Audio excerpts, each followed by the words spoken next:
Hey, welcome back to my channel. Today we are talking about something a lot of people are curious about, how to learn a new language without feeling overwhelmed. Now, let me tell you a little about myself. I speak English, Mandarin Chinese, Japanese, French, and Arabic at different levels. I'm still improving in all of them, but I really enjoy learning and speaking new languages. And in this video, I'm gonna share with you my personal strategy, exactly how I approach language learning and how you can start learning one too, step by step. Step 1. Set clear goals. The first and the most important part of learning a new language is setting a goal. Why is goal setting so important? Because goals and plans help you build discipline. When you treat language learning as something you do every day, like brushing your teeth or going to the gym, you stop relying on motivation, which comes and goes. If you only study when you feel like it, you won't improve. You will just repeat the same frustrating circle, like learn, forget, relearn, and repeat. So instead of relying on feeling inspired, you build a schedule that keeps you consistent no matter what. Your goal should be specific. Instead of saying, I want to learn Japanese, say, I want to pass the JLPT-N3 exam within 6 months. But what if you don't know which level to aim for? That's totally fine. You can search for official exams in your target language to get a clear idea. For example, Chinese HSK, Japanese JLPT, French DELF or DALF, Arabic ALPT or other regional certificates. And here's the good news. These exams often come with curriculums you can follow, which helps you learn in a structured, step-by-step way. Step 2. Make a realistic learning plan. Now that you've set a clear goal, the next step is to make a learning plan. But before you jump in, you need to understand how your native language compares to the language you are learning. Why? Because this helps you figure out how hard it might be for you, how much time you might need, and what parts of the language you should focus on more. Let me give you some examples. If your first language is English and you are learning French, you will find a lot of similar vocabulary thanks to shared Latin roots. But the grammar might take more time to master, so focus more on grammar in your plan. If your first language is Chinese and you are learning Japanese, there are more shared characters and a similar vocabulary, but the grammar is totally different. So again, put extra time in your grammar. Now, if you are an English speaker learning Chinese, you will probably struggle more with pronunciation and writing system. So in your plan, focus more time on tones, pinyin, and characters, and a little less on grammar, which is actually simpler in Chinese than many other languages. You can search this in 3 areas. 1. Pronunciation. Search for videos in your target language, then try to imitate the sounds. Record yourself, compare your pronunciation now and after 6 months, you will be amazed. 2. Writing system. Look at how the script works. Is it alphabetic? Characters right to left? Try copying a few sentences by hand and see how challenging it feels. 3. Grammar. This trick works great. Use a translation tool like DeepL. Take a simple sentence from your native language, translate it into the target language, split it into individual words, then translate word by word. Look at word order. Are the verbs changing form? Are there gender or case markers? This gives you a sense of how different or similar the grammar is compared to your own. Now that you know what's similar and what's different, you can build your learning schedule.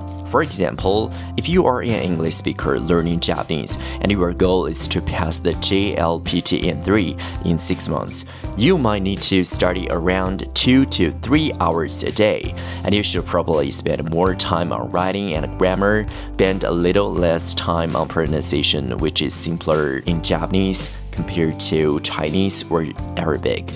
Your schedule doesn't have to be perfect, but it has to be consistent. Step 3. Start studying the language.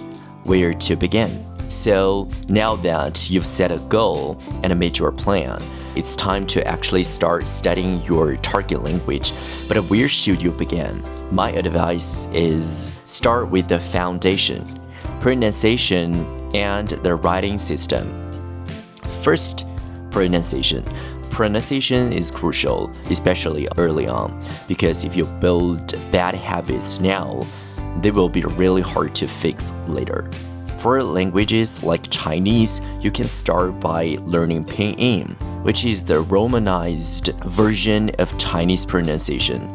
For languages like Arabic, where the writing system and pronunciation are connected, you should learn both together. And 2, writing system.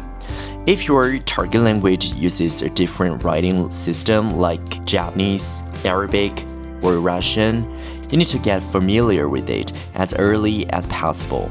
Just like pronunciation, try to imitate first. Copy down some basic characters or letters by hand. Be patient, this takes time, but learning the script early makes everything easier later. 3. Vocabulary. After you've built a basic understanding of the sounds and writing system, you can move on to vocabulary.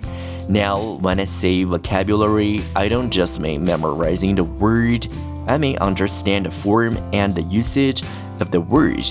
Let me give you a few tips that helped me. First, know your learning style. Are you a visual learner or auditory learner or a reading, writing learner? For me, I'm mostly an auditory learner, so hearing the pronunciation and the spelling of the word helps me memorize it faster. Figure out what works best for you, and then use that to your advantage. Second one, learn through sentences. Don't just memorize words by themselves. Learn them in context by reading or listening to simple sentences or short articles. You can also try to create your own sentences and then ask a native speaker or even AI like ChatGPT to check them for you. Apps like HelloTalk can connect you with native speakers who can give feedback. And third one, smart memorization with Anki. As adults, let's be honest, we have to memorize things, vocabulary especially, and yes, it can be tiring, but we can make it easier using tools like Anki. Anki uses a system called the forgetting curve, which helps you review words right before you are about to forget them. This way, you don't waste time reviewing things you already know, and you focus on the words that actually need practice. It's super efficient, and I highly recommend it. Step 4. How to learn grammar effectively. Okay, so you've started learning pronunciation, writing, and some vocabulary. Now it's time to face the next big part of language learning, grammar. I know grammar can sound scary, but trust me, if you approach it the right way, it won't be as hard as you think. The first thing I recommend is finding a highly rated textbook or grammar course made for learners at your level. This gives you a clear explanations, organized lessons, and practice examples all in one place. But what if you don't want to buy a textbook? No problem, you can use free online tools and AI to help you learn grammar too. Here's a method I personally use and it works really well. Let's say you are learning Japanese grammar and you want to study the difference between intransitive and intransitive verbs. Here's what to do. 1. Ask ChatGPT to write a short article or dialogue that includes that grammar point. Copy and paste the text into 11 Labs or another text-to-speech tool. Have the AI read it out loud naturally. Then shadow read. That means you listen and repeat at the same time. 5. Pay attention to pronunciation, intonation, and the grammar structure. Finally, try to memorize the example or even rewrite it in your own way. This turns grammar learning into listening, reading, speaking, and writing practice all at once. So instead of memorizing grammar rules by themselves, try to focus on how grammar works in real sentences. Ask yourself, how is the sentence structured? Where does the verb go? Does the form of the word change? Are there particles, tenses, or gender markers? The more you see grammar in real use, the easier it becomes to recognize and use it yourself. After learning a grammar point, don't just move on. Do a few things to lock it in. 1. Write 3 to 5 short sentences using that grammar point. 2. Have a native speaker or AI check them. 3. Say them out loud. 4. Try using them in conversation or a short diary entry. The goal is not just to know the rule, but to actually use it naturally. Step 5. Practice. Now it's time for the most important part of language learning. Practice. There are 4 main skills you need to build: reading, listening, writing, and speaking. But here's something most beginners don't realize. At the early stage, input like reading and listening is way more important than output like writing and speaking. Why? Because if you don't get enough correct input, your brain won't form the right language patterns. And if your brain is wired wrong, your output, writing and speaking, will be full of mistakes, and native speakers won't understand you. So let's break these 4 skills down. First, reading. There are 2 types of reading practice. First one, extensive reading. Quantity matters. This means reading a lot and focusing on understanding the general idea. Don't stop for every new word. Just get a gist. Use content that's just a little above your current level. But how to know is right for you? If there are only 2 to 3 unknown words per sentence, that's perfect.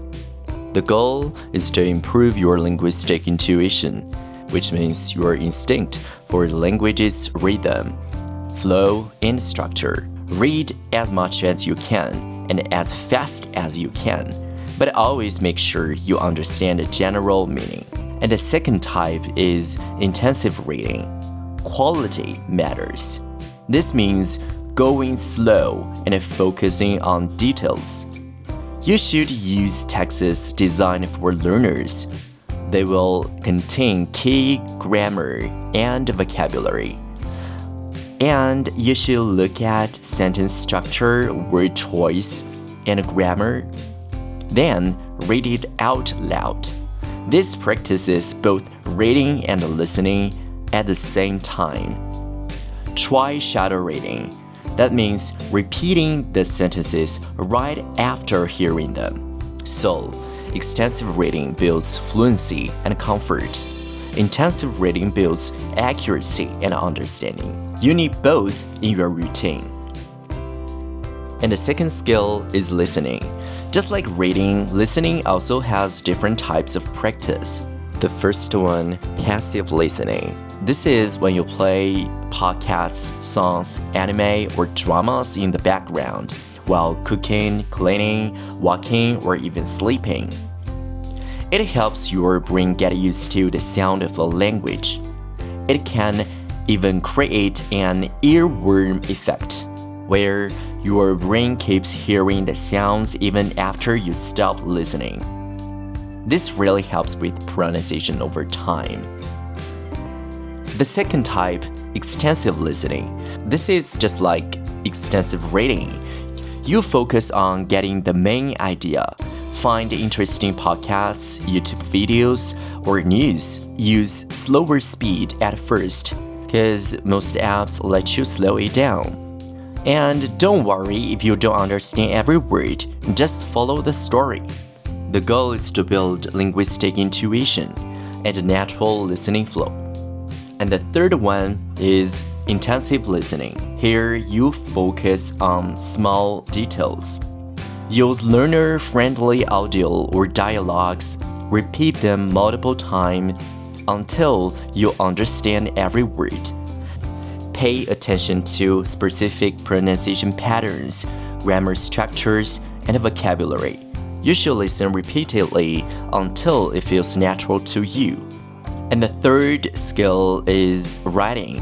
At the beginner stage, writing is hard, but it's still useful.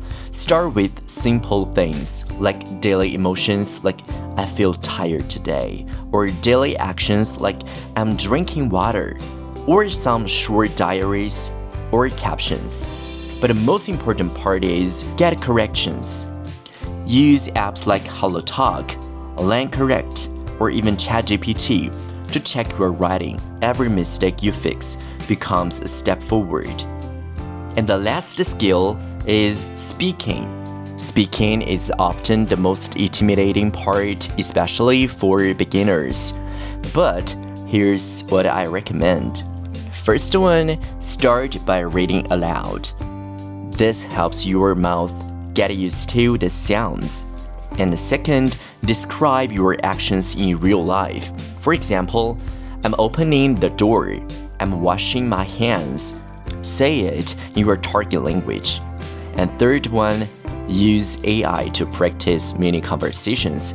Ask ChatGPT to act like a native speaker. Start simple. Practice greeting, introductions, ordering food. Easy stuff that builds confidence. The key is, don't worry about making mistakes. Speaking is like going to the gym. You build fluency by doing it over and over. So, reading, listening, writing, and speaking may seem like four separate parts, but they are actually deeply connected. The ultimate goal is to get your brain used to the language, its sound, its structure, its feel. That's how you build up your linguistic intuition, your natural sense of the language. And once that happens, things will start clicking faster than you expect. So, learning a new language might seem like a huge challenge at first. But when you break it down step by step, it's totally doable, even fun. Let me quickly remind you of what we've covered. 1. Set a clear, realistic goal. Use language exams or certificates to guide you. 2. Make a smart learning plan. Focus on your weak points based on your native language. 3. Start with the foundation. Pronunciation and writing systems come first. 4. Build vocabulary in context. Learn words and how they are used. 5. Use tools like Anki to review efficiently. 6. Learn grammar through real usage. Use AI to create examples, shadow read, and practice. 7. Practice all 4 skills. Input first, then output. So, if this video helped you, please like, subscribe, and turn on the bell so you don't miss future tips. And if you have questions or want to share your own language learning experience, drop a comment below. I always reply. Thanks so much for watching, and I will see you next time. Good luck with your language journey. You got this.